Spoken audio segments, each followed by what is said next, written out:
back. Liz did not enjoy the car ride this morning. He's a little grumpy. You carry that thing in by itself, like with her in it? Yeah. By herself? Yeah. No, I put it on the cart. But I do like carry it from the van to the car. But no, I put it on the cart. Alright, this is where we left off yesterday, talking about platelets and the short life cycle of platelets. And that the platelets don't have a very long life cycle because they don't really have a lot of parts to them because they are not a full cell. They are pieces of a cell. So they're broken down pieces, thrombocytes of a cell, and so they don't live very long. Okay. Come on, mouse, work. Here we go. So platelets play a key role in hemostasis, which is what we're going to talk about next, which we will get around to today. Hemostasis is blood clotting. And blood clotting is going to repair any minor breaks in the skin. I mean, it repairs major ones too, but major ones usually need a little help. So think of like a paper cut or even like a scrape or burn or something like that. That's what hemostasis is going to do. Repairing that minor break, and that's what platelets are good for. Too few platelets circulating in the blood is going to mean that we bleed out more, if we're going to bleed out more. And so having platelets is important so that it's going to help our body clot appropriately when we do get an injury.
Alright, so this is just a good summary chart. There's a couple of these that I put in Google Classroom. It has the type of cell, the amount of the cell in cubic millimeters, and then the anatomy, the structure, and then what the cell does. So it's kind of a really good just summary chart that organizes everything really well. And there, like I said, there's a couple of these.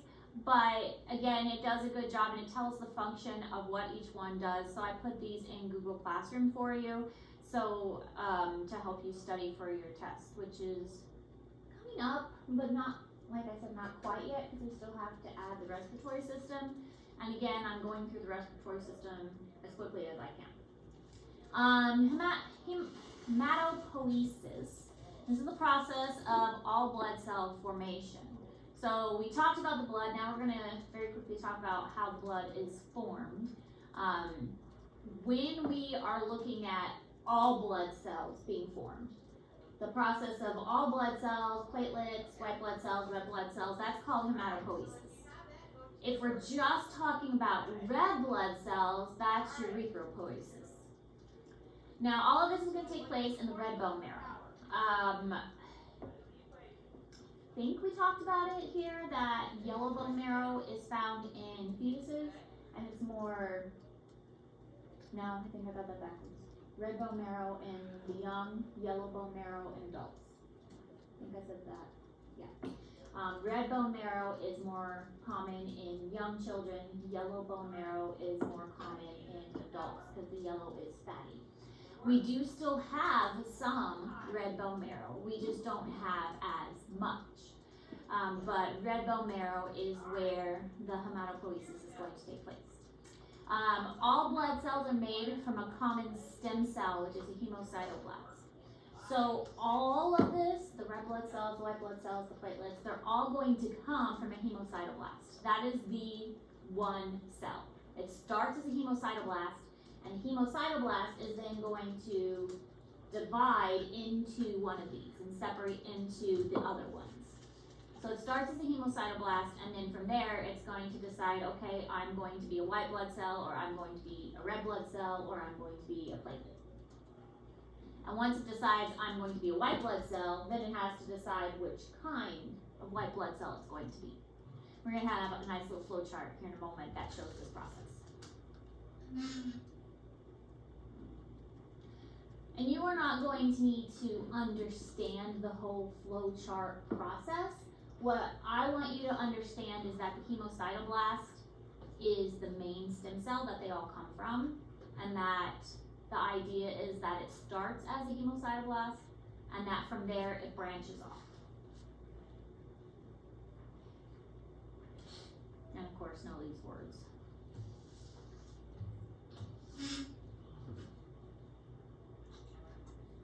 So this is in Google Classroom. This is a lot.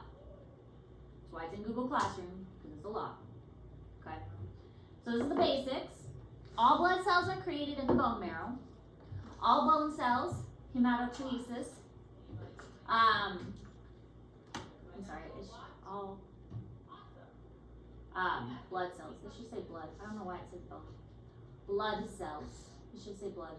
Blood cells are created from stem cells, hemocytoblasts. I should definitely say blood right there. Oh, blood cells. From there, it differentiates depending on what blood cells it is creating. And we'll look at a flow chart. For red blood cells, erythropoiesis, it becomes a myeloid stem cells that turns into something called a prourethroblast. The resulting non-nucleated, they don't have nucleus in a red blood cell, no nucleus, is termed a reticulocyte. And it still contains RNA, it just doesn't have nucleus. Because DNA would be found in nucleus, there's no DNA, so you have RNA in the blood. Within a few days of entering the circulation, the reticulocyte loses their RNA and becomes a mature red cell. So again, you don't have to write all that down, because there's a lot. So I put it in Google Classroom, and that should definitely say blood. Right there. Okay. So this is the very helpful flow chart. So here's our hemocytoblast, the original stem cell. And it can go several different ways. So you can see, if we're going with a lymphocyte, which is one of the types of white blood cells, it gets its own little kind of stem cell over here. It gets a lymphoid stem cell, which makes a lymphocyte, which is a type of white blood cell. All the rest get this myeloid stem cell. And this makes all these other white blood cells, or it makes platelets, or it makes erythrocytes. So that's why these lymphocytes, which are the T cells and the B cells, they come and they kind of get their own little special ones. This is also that lymphoma we talked about. Lymphoma also is that cancer. And so it's kind of easier to see with this flow chart why that can go out of control, because then this hemocytoblast starts to make these lymphoid stem cells, and this is when it gets a little crazy, as these lymphoid stem cells start to get out of control and it makes lymphoma, because that is another pathway down this flow chart. So it's around here that starts to go a little crazy with lymphoma.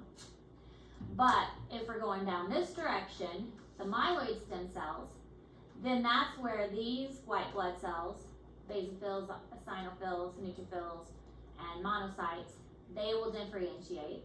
or you can get the platelets, or you can get the erythrocytes.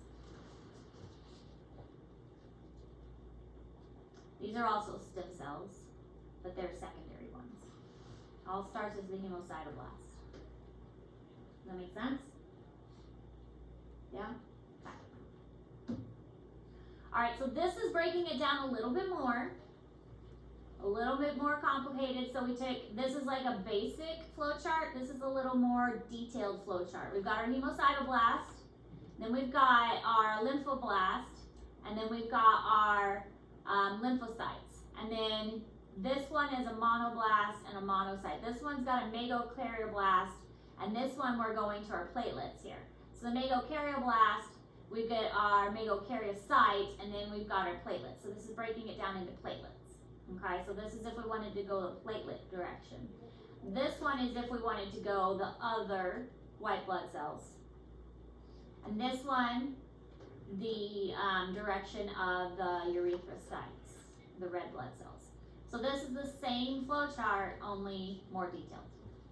And these were the granular, and these were the agranular. So a little bit more detailed flow chart.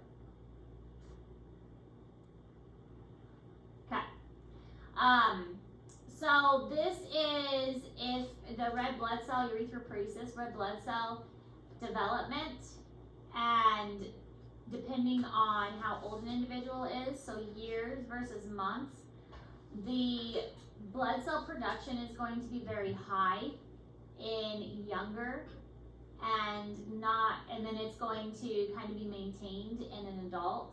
But this is also why, for instance, and remember, hematopoiesis is all blood cell, not just red blood cells, so white blood cells too. And it's going to kind of taper off for a little bit. And then for adults, it's going to just kind of be maintained up here. But the production stays relatively high in the liver and the spleen for children and in the fetus. So when the child is born, we can see that it takes over really for the long bones. A lot of it is done in the liver and the spleen when they are a fetus before they're born. But the long bone is where it takes over for when they're younger, and in adults, it's our axial skeleton.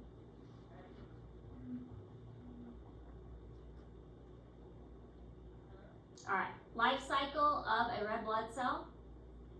So early stages and then erythrocytes, so it's going to take a little while to get there. Late stages of erythropoiesis, and this just shows the developmental process of that. I'm not going to really expect you to know all of the details. What I want you to know is back on this slide. As long as you understand the basics on this slide, you'll be good. Alright, in the video. Maybe a video. Blood has been called the river of life, transporting various substances that must be carried to one part of the body or another. Red blood cells are an important element of blood. Their job is to transport oxygen to the body's tissues in exchange for carbon dioxide, which they carry to the lungs to be expelled. Red blood cells are formed in the red bone marrow of bones. Stem cells in the red bone marrow are called hemocytoblasts. They give rise to all of the formed elements in blood. If a stem cell commits to becoming a cell called a proerythroblast, it will develop into a new red blood cell. The formation of a red blood cell takes about 2 days. The body makes about 2 million red blood cells every second. Blood is made up of both cellular and liquid components. If a sample of blood is spun in a centrifuge, the formed elements and fluid matrix of blood can be separated from each other. Blood consists of 45% red blood cells, less than 1% white blood cells and platelets, and 55% plasma.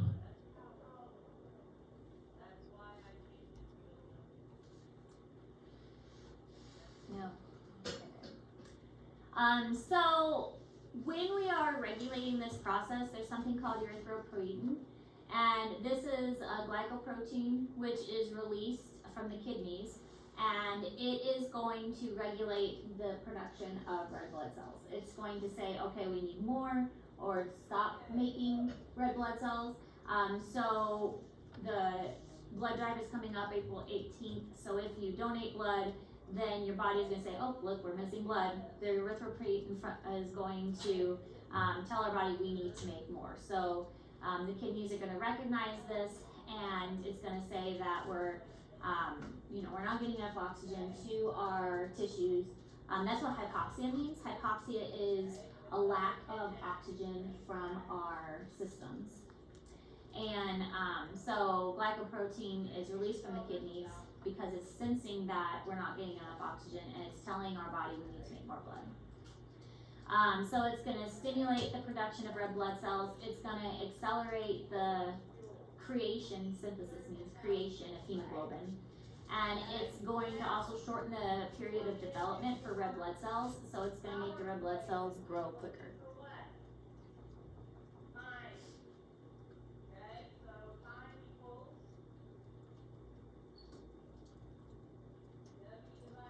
Kind of a chain reaction effect.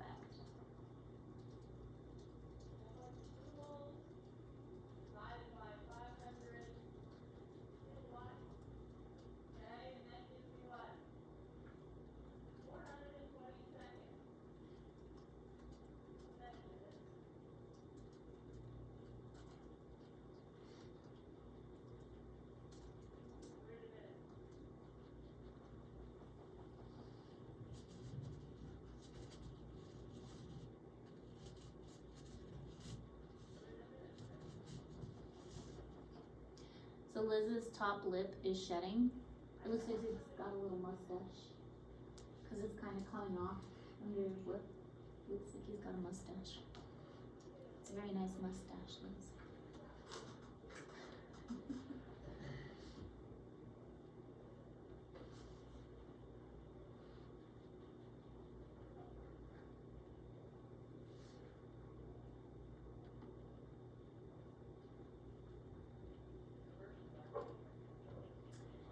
So there's other hormones that are also going to help regulate this. Your adrenal glands are right above your kidneys. So we just said the kidneys help, but also the adrenal glands right above the kidneys. There's pituitary gland. Pituitary is in the brain. Parathyroid gland. Thyroids are in your neck area. Androgen and then estrogen is going to inhibit the erythropoiesis process. So girls, of course, have more estrogen, but guys have estrogen too, just like girls also have testosterone. Doesn't matter, we both have both. So estrogen is going to inhibit erythropoiesis. But that's also why girls are more likely to get anemic than guys are.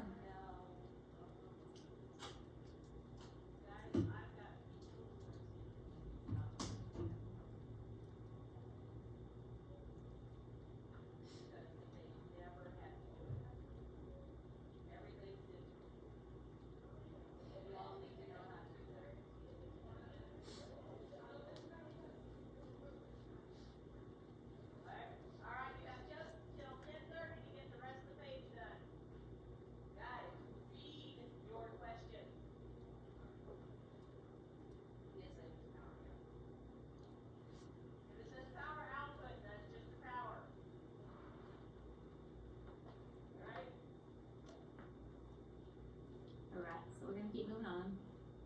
Okay. So we already kind of mentioned hemostasis. And hemostasis, not to be confused with hematopoiesis. Hematopoiesis is the formation of blood. Hemostasis is when you get injured, this is how blood stops. So when a small blood vessel is severed or ruptured, the injury can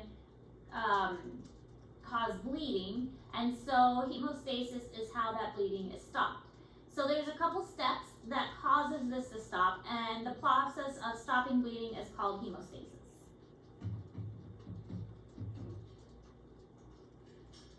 We may not be able to finish all this today, but we'll get through what we can.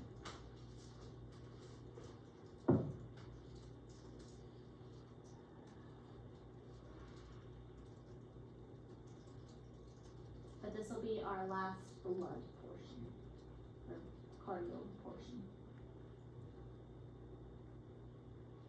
Did you fart? Nope. It stinks. It was probably you. I wouldn't ask. Can't believe you've done this. Oh. Gosh, man, Harder? Why would I say? Why did you fart? Because sometimes when Yeah, you should does claim it it, and be proud. you definitely dealt it. Oh my gosh, AT&T is completely done right now. You serious? Oh, it's back. They switched to Verizon, and so Yeah, I far wouldn't I've been have pleased thought with that. Verizon. US Cellular's the way to go. Is it? Oh Yes. gosh. It's But, works, like, works no better on problems. works better on Really? My dad's always gone there, so.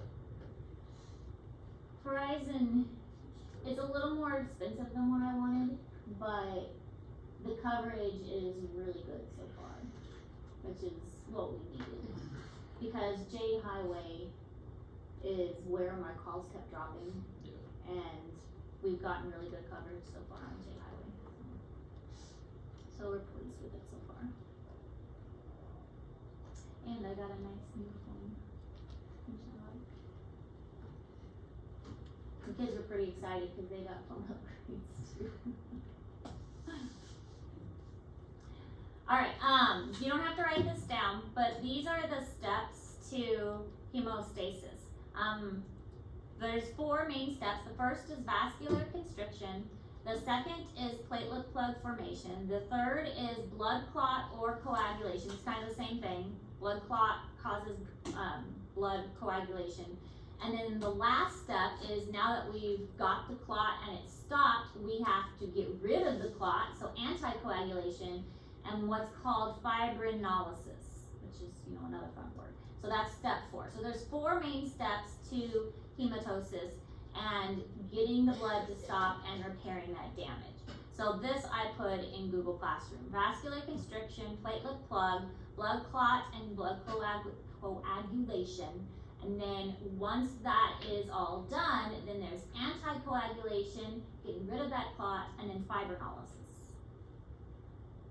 So, step by step. First one, vascular constriction. You've just been injured. You've just gotten a paper cut. The first thing your body is going to do is use those smooth muscles, because the vessels are lined with smooth muscles, and it's going to constrict those smooth muscles, and it's going to do it within the muscles. So it doesn't really, it can go to the brain and tell your brain, okay, we have a cut, let's contract those muscles, but a lot of times the vessels do it automatically. So they just automatically constrict, so it's a very fast process. It doesn't have to go to the brain and go all the way back. It can, but it doesn't necessarily have to. So this process happens very quickly, and this is so that we can slow the blood very, very fast. We want that blood to slow as quickly as possible because we don't want to bleed out. So if we can constrict that vessel, that means there's going to be less blood that is flowing out of the body.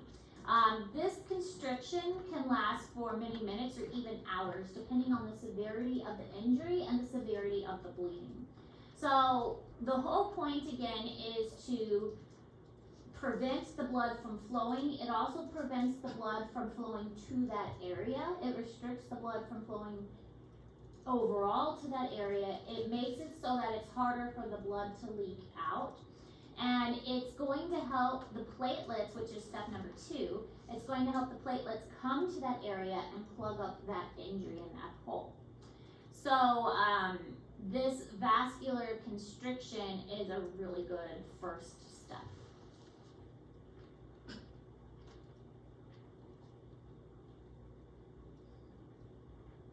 Smells really good. What's for lunch today? It smells like fries. Someone's making fries. Fries? Sounds like bread. Maybe fries and bread. Chick-fil-A on bun. French fries. Fish fillet? Chicken. Oh. That's cool.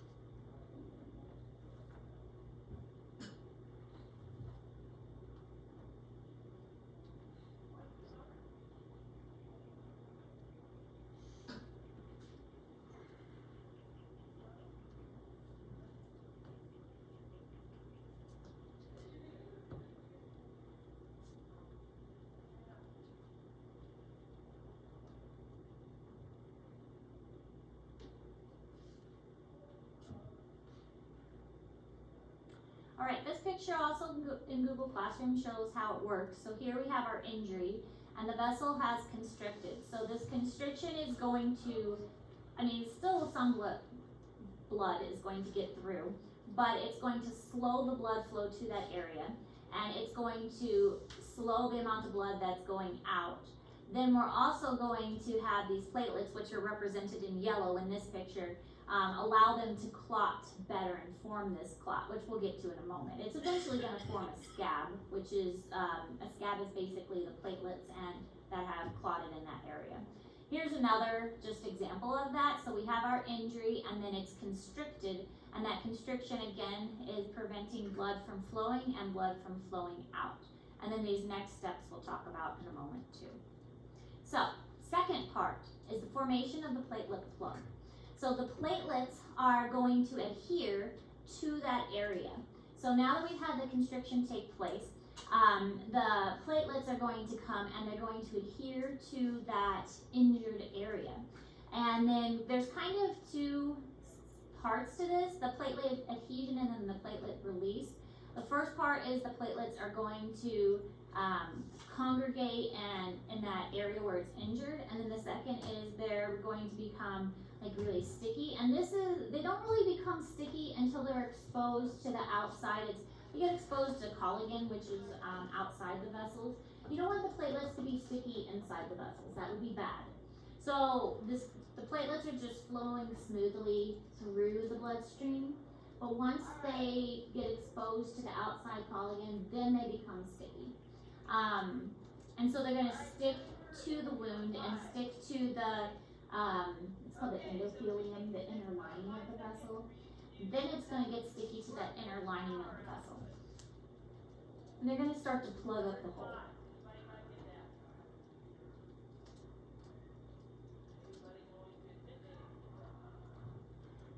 So if you are anemic and you don't have a lot of iron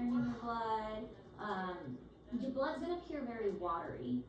And a lot of that is also because you don't have enough platelets. You may be, if you're on a blood thinner, that's also really bad, because a blood thinner makes it so that your blood is very watery and you don't have as many platelets in your blood, and so it makes it difficult for your body to repair itself from an injury. So if you do get on a blood thinner, you don't want to be injured, because then you don't have enough platelets to heal from an injury and to clot properly. You don't have enough clotting factors. So then you get a cut, you just keep bleeding and bleeding and bleeding.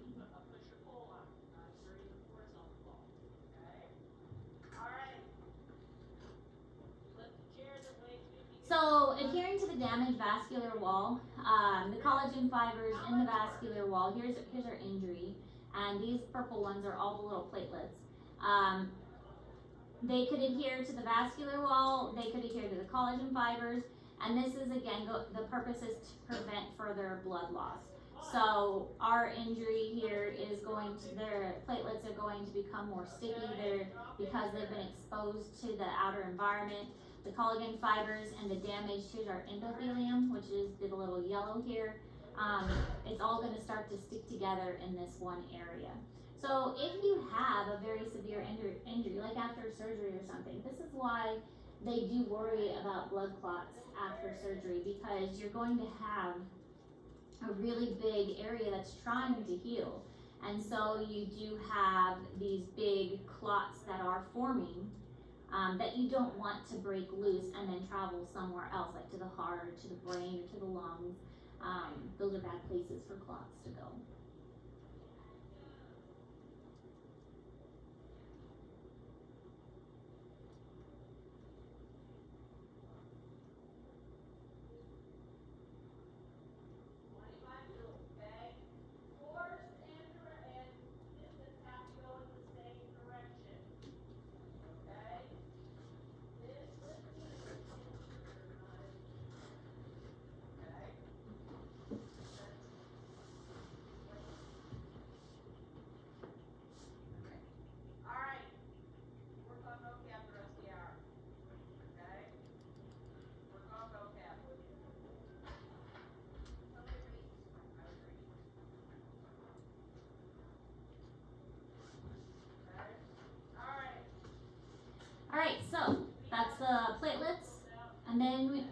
have blood coagulation,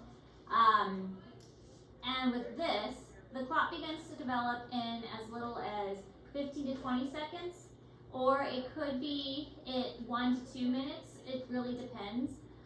But usually within 3 to 6 minutes, the entire opening or broken end of the vessel is going to be filled with the clot. And this is within 1 to 3 minutes or 3 to 6, the bleeding typically stops. So by about 6 minutes total, you're going to have your clot formed and the bleeding is going to stop. And that's typical when you think about it. I mean, even if you get a scrape or something like that, the bleeding is typically going to stop within about 6 minutes or so. So if the trauma of the vascular wall is severe, the clot is going to develop a little more quickly to try and prevent that blood flow. If it's minor, then the body is like, we don't have to worry about it so much because the blood's not trying to get out as quickly, so it might take its time a little bit more.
So also along with this, when the vessel ruptures, there's going to be kind of a chemical reaction that starts.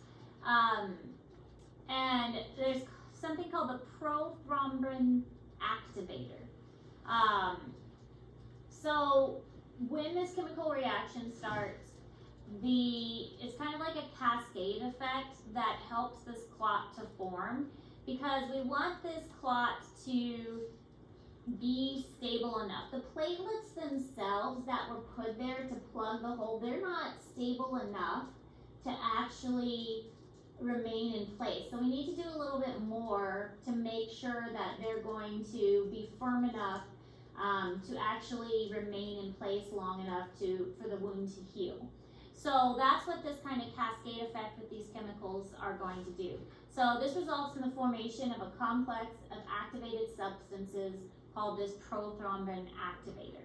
It's going to say, we need to start this process that is going to help actually heal this. The platelets, I mean, for lack of a better term, it's like a band-aid for it. It just patches the hole. It doesn't really fix the hole. It doesn't fix the problem. So now we actually have to fix this problem.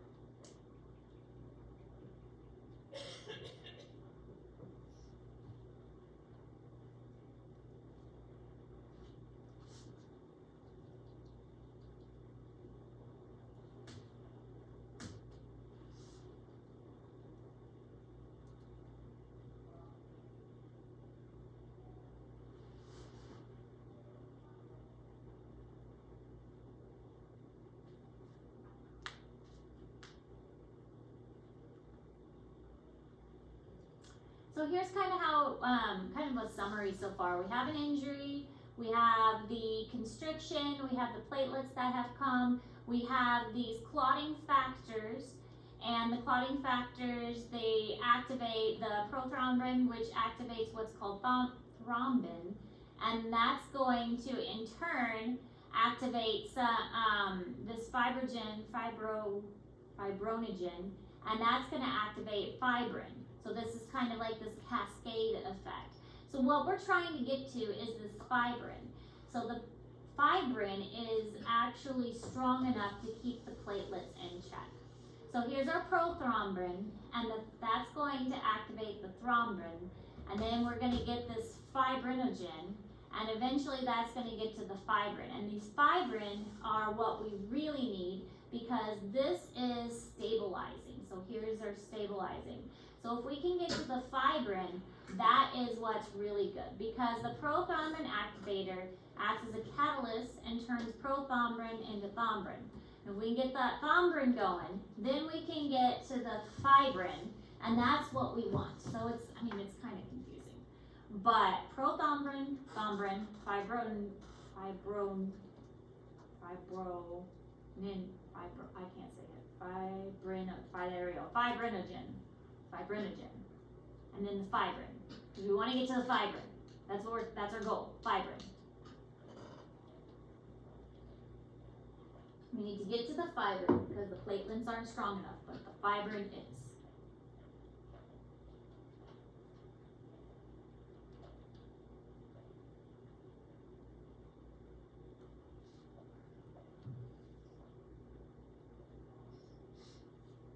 Because the thrombin acts as an enzyme to convert fibrinogen into fibrin, and the fibrin will catch the platelets and catch the red blood cells, and this is where the real clot forms.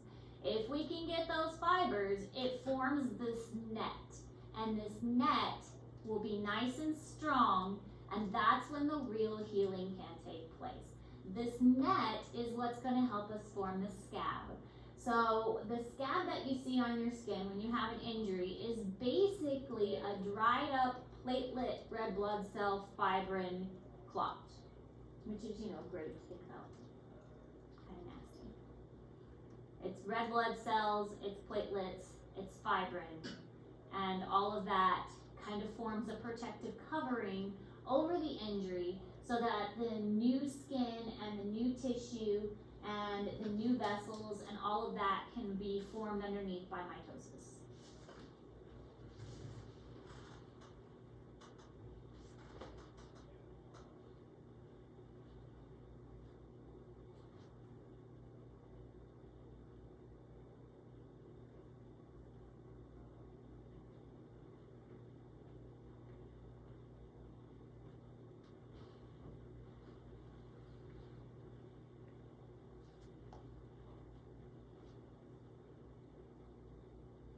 And this just kind of shows the process.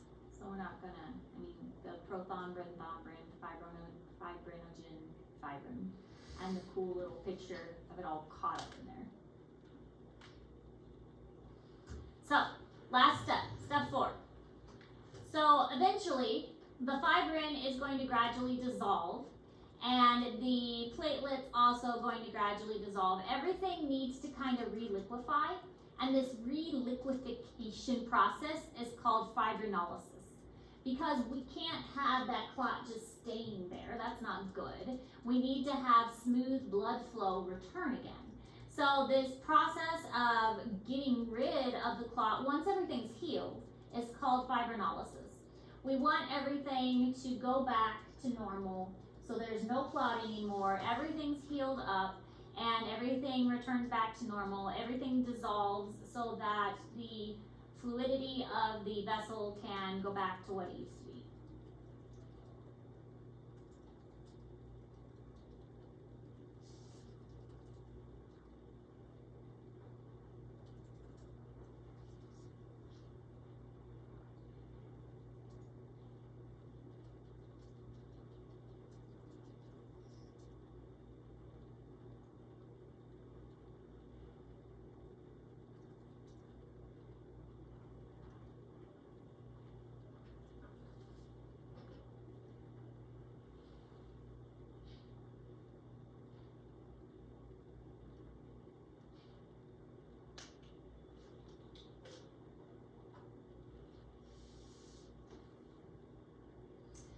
Maintaining the fluidity of the vessel or normal capillary flow is really important. Again, this is why a lot of times they require you to get up and walk after a surgery. They want your vessels to return to that normal flow. We already talked about how moving your muscles in your leg is going to help your blood to go from your feet back up to your heart because of the squeezing of that muscles in your leg. So you've got to get that flow to return to normal as soon as possible.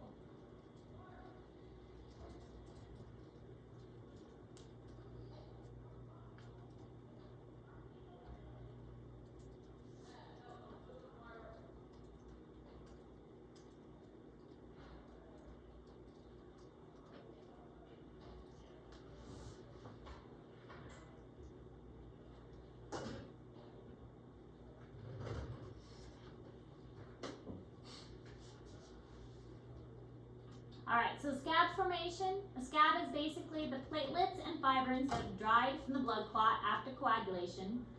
Protects the damaged area. It also prevents bad things from getting in, bacteria, other viruses, pathogens, and it decreases blood loss. So it just forms a protective coating and layer. So here you can see the injury to begin with, and then this is the clot of the platelets and the fibrin, and then this is the scab that is formed over it, forming that protective kind of coating so that the body can heal underneath, and then the scab will eventually fall off as the tissue heals underneath.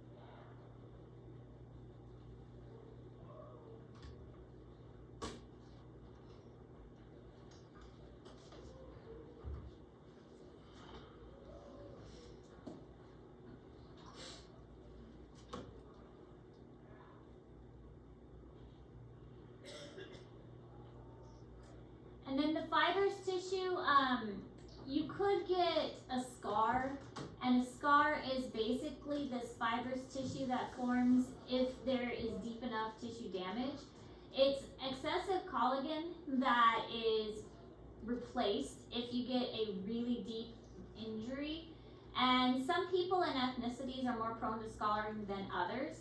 And the deeper down the injury, the more likely you are to have a scar.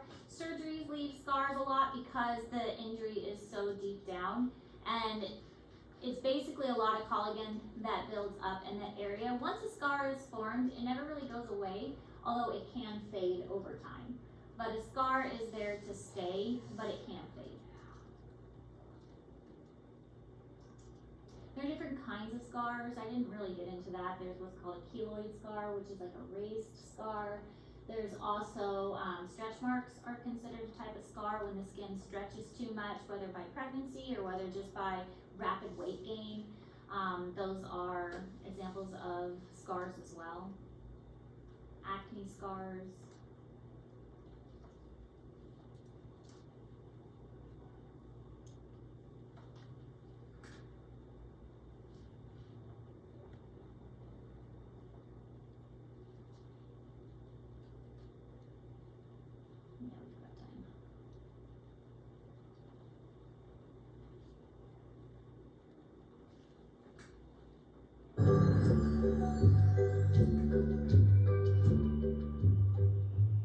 Do you remember tripping over as a kid and cutting your knee, and then magically the bleeding suddenly stops? Or have you ever wondered why this happens? Our body is very clever and produces substances to seal off the open wound. In this video, we are going to look at how and why blood clots. Clotting prevents us from bleeding to death, and also protects us from nasty disease-causing organisms called pathogens entering our body. When we injure ourselves, we can damage the blood vessels just below our skin. This can cause blood to either leak into our tissue and form a bruise, or if the skin is broken, to openly bleed. To prevent these horrible things happening, blood clotting occurs. So let's have a look at how this happens. Starting with platelets. These are tiny cell fragments that float around in our blood. When a blood vessel is damaged, collagen is exposed. This collagen exposure attracts platelets to the injured area. The platelets then stick together to form a plug. They've quickly built a barrier that stops us from losing too much blood. However, this platelet plug isn't that strong, so it needs to be made stronger. A protein called fibrin does exactly that. In our blood, there are soluble fibrinogen proteins. At a wound, these soluble fibrinogen proteins are exposed to outside chemicals that aren't normally found in blood vessels. Like with the collagen and platelets, this exposure causes the fibrinogen proteins to turn into sticky fibrin fibers. The fibrin fibers form a mesh, holding all the platelets together and making a much stronger clot. More platelets, red blood cells, and other components in our blood all get stuck to the mesh, making it even stronger. This clot stops more blood escaping the body and also prevents nasty pathogens entering our body from the outside. The clot develops into a scab, which protects the wound as it heals, and new layers of skin form underneath. So really, all a scab is just platelets trapped in the fibrin mesh. It is like putting a plug in a sink. When the new skin is fully formed, the scab will fall off, revealing the lovely brand new skin underneath. A final thing to note, remember that I said the exposure to the collagen causes the platelets to stick together, and the exposure to the outside chemicals causes the fibrinogen to turn into sticky fibrin. Both the platelets and the fibrin only become sticky after the exposure. This means in a normal, healthy blood vessel, they won't randomly cause clots. So from this video, you should understand the magic of blood clotting. Platelets are first to the scene, closely followed by the fibrin fibers. Our blood clots so that we don't lose a lot of blood, and don't let lots of nasty pathogens into our body if we cut ourselves. If you like the video, give it a thumbs up and don't forget to subscribe. Like the video. Alright, we'll stop there. No. No more. No. And we'll pick back up here tomorrow. I think we only have a few slides left, but we'll pick up here tomorrow. Almost done.